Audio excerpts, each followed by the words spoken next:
मैं अनुसुया शर्मा एक बार फिर अपनी नई वीडियो के साथ। कल हमने राजनीतिक समाजीकरण का अध्ययन किया था सेकंड इकाई में। आज हम करेंगे राजनीतिक संस्कृति। राजनीतिक संस्कृति क्या होती है? पहले हम अपनी संस्कृति समझते हैं। जैसे अपनी सामाजिक संस्कृति क्या होते हैं, तो अपने समाज के जो रीति रिवाज है, परंपराएं हैं, आदर्श है, मूल्य, इनसे क्या है अपनी सामाजिक संस्कृति का निर्माण होता है। उसी प्रकार राजनीतिक व्यवस्थाओं के प्रति व्यक्तियों की जो अभिवृत्ति, अपनी हम राजनीतिक संस्कृति को या अपनी राजनीतिक व्यवस्था को हम किस रूप में देखते हैं, वो अभिवृत्ति, अपने विश्वास, अपनी प्रतिक्रिया और अपना राजनीतिक व्यवहार, इनसे राजनीतिक संस्कृति का निर्माण होता है। मतलब व्यक्ति की अभिवृत्ति, विश्वास, प्रतिक्रिया और व्यवहार से राजनीतिक संस्कृति का निर्माण होता है। राजनीतिक संस्कृति मनुष्य के राजनीतिक व्यवहार का परिणाम है। इसका अर्थ क्या होता है कि हम अपनी राजनीतिक व्यवस्था को किस रूप में देखते हैं और उसके प्रति हम क्या प्रतिक्रिया रखते हैं, वो सारा राजनीतिक संस्कृति में शामिल है। मनुष्य का व्यवहार गतिशील होता है, अतः राजनीतिक संस्कृति भी क्या है?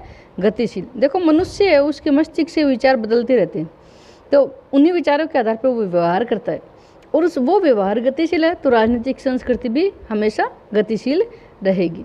अब इसकी परिभाषा समझते हैं हम कि आमंड ने राजनीतिक संस्कृति को क्या कहा है। तो आमंड ने क्या किया? देखो, राजनीतिक संस्कृति को इसने कहा कार्य के प्रति अभिमुखीकरण। आमंड ने राजनीतिक संस्कृति को कहा है कार्य के प्रति अभिमुखीकरण। स्टन ने राजनीतिक संस्कृति को पर्यावरण कहा है और स्प्रो ने कहा है राजनीतिक शैली। ये तीनों आपको ध्यान रखने हैं। अब देखो, हम इसकी परिभाषा में आमंड पावेल है, उन्होंने जो सबसे बढ़िया परिभाषा दी है वो है कि राजनीतिक संस्कृति किसी राजनीतिक व्यवस्था के सदस्यों की राजनीति के प्रति व्यक्तिगत अभिवृत्तियों और उन्मुखताओं की शैली है।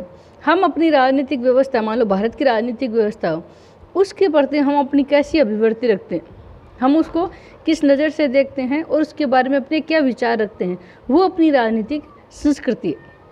लुसियन पाई की परिभाषा इंपॉर्टेंट है, ये भी आपको ध्यान में रखना है कि राजनीतिक संस्कृति का संबंध अभिवृत्तियों, विश्वासों एवं भावनाओं के समूह से।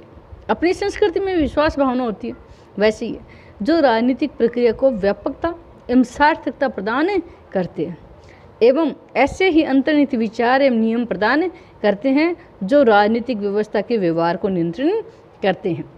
अपनी जो अभिवृत्ति है, विश्वास है, भावना है, जो क्या करते हैं राजनीतिक प्रक्रिया को व्यापकता और सार्थकता प्रदान करते हैं कि ये जो राजनीतिक व्यवस्था है ये सही है या गलत है।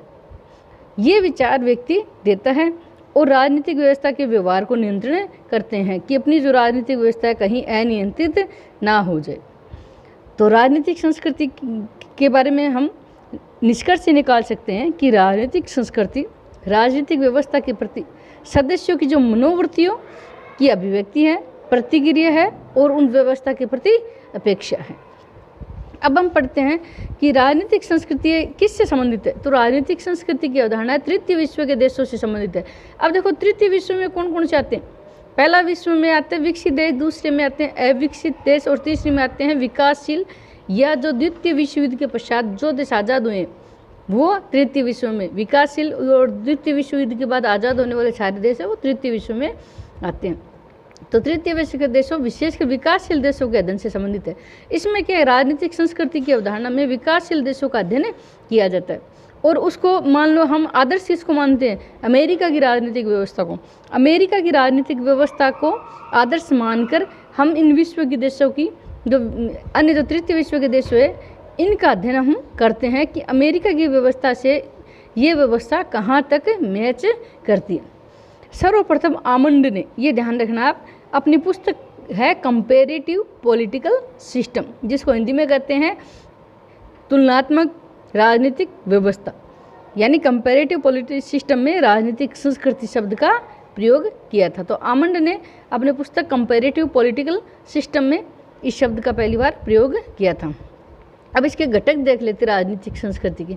तो राजनीतिक संस्कृति में दो घटक है, एक तो है अभिमुखीकरण और एक है राजनीतिक विषय। अभिमुखीकरण का अर्थ क्या होता है? अभिमुखीकरण का शाब्दिक अर्थ होता है झुकाव, कि हमारा राजनीतिक संस्कृति के प्रति, हमारे राजनीतिक व्यवस्था के प्रति कितना झुकाव है। तो आमंड और पावेल ने अभिमुखीकरण 3 बताए हैं।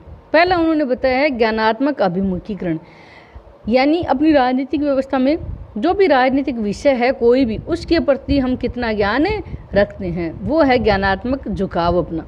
जैसे मान लो आज अभी जैसे 2-1 साल पहले नोटबंदी की गई थी, तो हर लोगों को उस नोटबंदी का ज्ञान है या नहीं, अपने कितने पैसे रिजर्व बैंक में जमा हुए, कितने नहीं, सरकार ने निर्णय क्यों लिया था, ये ज्ञान हम रखते हैं या नहीं। अगर रखते हैं तो वो अपना ज्ञानात्मक अभिमुखीकरण है।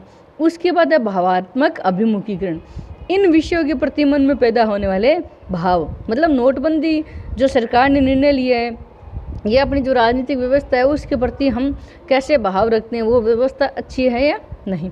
उसके बाद आता है मूल्यांकनात्मक अभिमुखीकरण, मतलब राजनीतिक विषय के प्रति व्यक्ति उचित या अनुचित मूल्यांकन कि अपनी राजनीतिक व्यवस्था सार्थक है या नहीं, इस व्यवस्था में क्या परिवर्तन होना चाहिए, ये है अपना मूल्यांकनात्मक अभिमुखीकरण। इसके बाद जो उसका दूसरा घटक वो है राजनीतिक विषय। तो अभिमुखीकरण में, इस अभिमुखीकरण में 4 विषय, पहला विषय राजनीतिक व्यवस्था, दूसरा राजनीतिक संरचना, तीसरा समस्याएं नीतियां, और चौथा राजनीतिक कर्ता के रूप में व्यक्ति कि कोई भी राजनीतिक व्यवस्था कैसी है, राजनीतिक व्यवस्था की संरचना कैसी है, और उसमें जो समस्या है उनका गवर्नमेंट समाधान कैसे करती है, और व्यक्ति है वो उस राजनीतिक व्यवस्था में अपनी क्या भूमिका निभाता है। अब है कि राजनीतिक संस्कृति को निर्धारण कौन करता है, इसे निर्धारित तत्व क्या है। तो सबसे पहला है इतिहास। इतिहास राजनीतिक संस्कृति के निर्धारण में महत्वपूर्ण भूमिका निभाता है। जिस देश के नागरिक शांतिप्रिय होंगे वहाँ संवैधानिक, शांतिवादी और लोकतांत्रिक व्यवस्था होगी।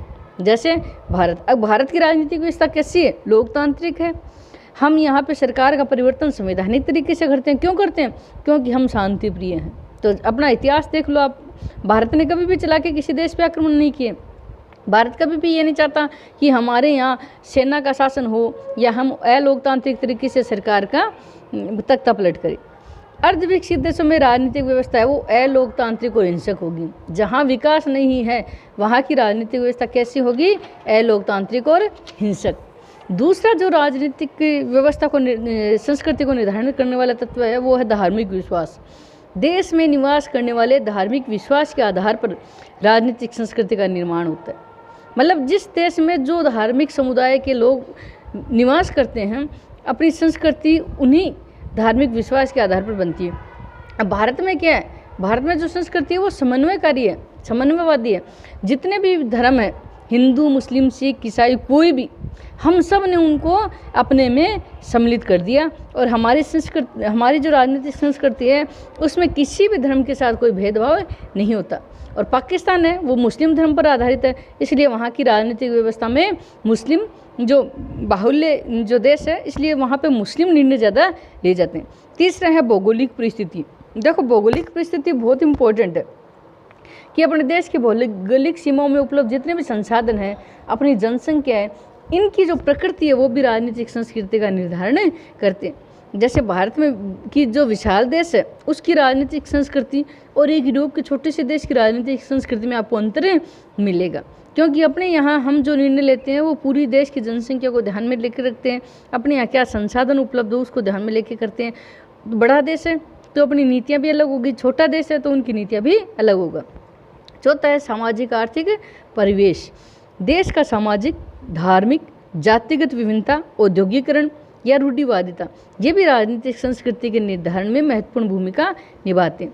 जैसे मध्य पूर्व के जो देश है, अरब देश, इस्लामी देश है, उनकी संस्कृति पे अब वहाँ का धार्मिक प्रभाव दिखाई देता है। वहाँ की सरकार जो निर्णय लेती है वो इस्लामी बाहुल्य जो समुदाय है उसी के आधार पर निर्णय लेती है। और आर्थिक दृष्टि से यदि कोई गरीब और विकसित देश, और जो आर्थिक दृष्टि से कोई गरीब देश हो या कोई समृद्ध या विकसित देश हो, उन दोनों की राजनीतिक संस्कृति भी अलग अलग होती है। अगला है विचारधारा। विचारधारा क्या होती है? जैसे विचारों का समूह। तो विचारों के समूह के आधार पर कहीं उदारवादी विचारधारा मिलती है देखने को, कहीं मार्क्सवादी, कहीं पूंजीवादी। ये जो विचारधारा है वो भी राजनीतिक संस्कृति का निर्माण करता है। जैसे भारत में हमने लोकतांत्रिक समाजवाद को अपनाया, यहाँ पे हमने उत्पादन और वितरण के साधनों पर सरकार का भी अधिकार है और साथ में जनता का भी है। पश्चिम देशों में आपको कहीं उदारवादी मिलेगी और कहीं पूंजीवादी मिलेगी। साम्यवादी देश है रूस, चाइना, वहाँ मार्क्सवाद का प्रभाव है, तो वहाँ की राजनीतिक संस्कृति है वो मार्क्सवाद पर आधारित होगी। इन तत्वों के अलावा भी जैसे किसी देश में वैज्ञानिक तकनीकी कितनी की है, उसकी प्रगति, उसकी मीडिया, शिक्षा, भाषा, रीति रिवाज, परंपराएं, ये भी राजनीतिक संस्कृति का निर्माण करते हैं। अब हम पढ़ेंगे राजनीतिक संस्कृति की विशेषताएं, जो इम्पोर्टेंट है, इस पर भी प्रश्न पूछा जाता है। जिसको देखो, एक तो राजनीतिक संस्कृति के निर्धारक तत्व और एक विशेषता, इन पे प्रश्न ज़्यादा पूछने की गुंजाइश रहती है। तो सबसे पहले इसकी विशेषता है कि राजनीतिक संस्कृति वो समन्वयकारी स्वरूप है इसका। मतलब जैसे अपनी संस्कृति में नए मूल्य आते हैं और पुराने मूल्य हैं, उन दोनों में संघर्ष रहता है। जैसे अपने मान लो कोई शादी ब्याह का प्रोग्राम है, उसमें मान लो युवा पीढ़ी अलग कुछ करना चाहती है और जो बुजुर्ग वो अलग करना चाहते हैं, तो दोनों में वैसे तो संघर्ष होता है, लेकिन फिर भी क्या है, दोनों में हम समन्वय करके उस शादी को संपन्न करते हैं। वैसे ही अपनी इस राजनीतिक संस्कृति में क्या होते हैं, नए मूल्य आते रहते हैं और जो पुराने मूल्य और नए मूल्य में संघर्ष रहता है और उसके बाद में समन्वय हो जाता है उन दोनों में। दूसरा है नैतिक मूल्यों के प्रति समर्पण। राजनीतिक संस्कृति में नैतिक मूल्यों के प्रति समर्पण की आवश्यकता होती है, यानी आपके जो नैतिक मूल्य हैं उनकी समर्पण होना चाहिए। नैतिक मूल्य धार्मिक स्वरूप व सत्ता की व्यवस्था का स्वरूप निर्धारित करते हैं। अपने जो नैतिक मूल्य है वही अपने धर्म के स्वरूप को और अपनी जो सत्ता है, राजनीतिक व्यवस्था है, उसकी स्वरूप को निर्धारित करेंगे। जैसे नरेंद्र मोदी है, ये एक तरह से हिंदूवादी हम नेता मान सकते हैं इसको। तो इसकी जो सत्ता है उसकी व्यवस्था में आपको हिंदुत्व का प्रभाव दिखाई देता है। इसके बाद में है अमूर्त विचार। जनता के जो मनोमस्तिष्क के विचार अमूर्त होते हैं और अपने जो विचारों के आधार पर अपनी संस्कृति का निर्माण होता है। अतः राजनीतिक संस्कृति भी क्या होगी, अमूर्त होती है, जो हमें दिखाई नहीं देती। इसके अलावा है गतिशीलता। व्यक्ति व समाज के मूल्य, आदर्श और परिस्थितियाँ ये सामाजिक आवश्यकताओं के अनुसार परिवर्तित होते रहते हैं। अपने मूल्य है, जीवन के जितने भी आदर्श है वो जैसे समाज की आवश्यकता होती है वैसे ही परिवर्तन होते हैं। अतः राजनीतिक संस्कृति भी क्या है, जैसे समाज की आवश्यकता होती है वैसी बनी रहती है राजनीतिक संस्कृति। नए मूल्य इसमें जुड़ते रहते हैं, पुराने मूल्य नष्ट हो जाते हैं, तो ये गतिशीलता भी बनी रहती है। तो ये अपनी राजनीतिक संस्कृति का पार्ट 1 है। अब दूसरे पार्ट में हम राजनीतिक संस्कृति के प्रकार और राजनीतिक संस्कृति और समाजीकरण में क्या अंतर है ये पढ़ेंगे। धन्यवाद।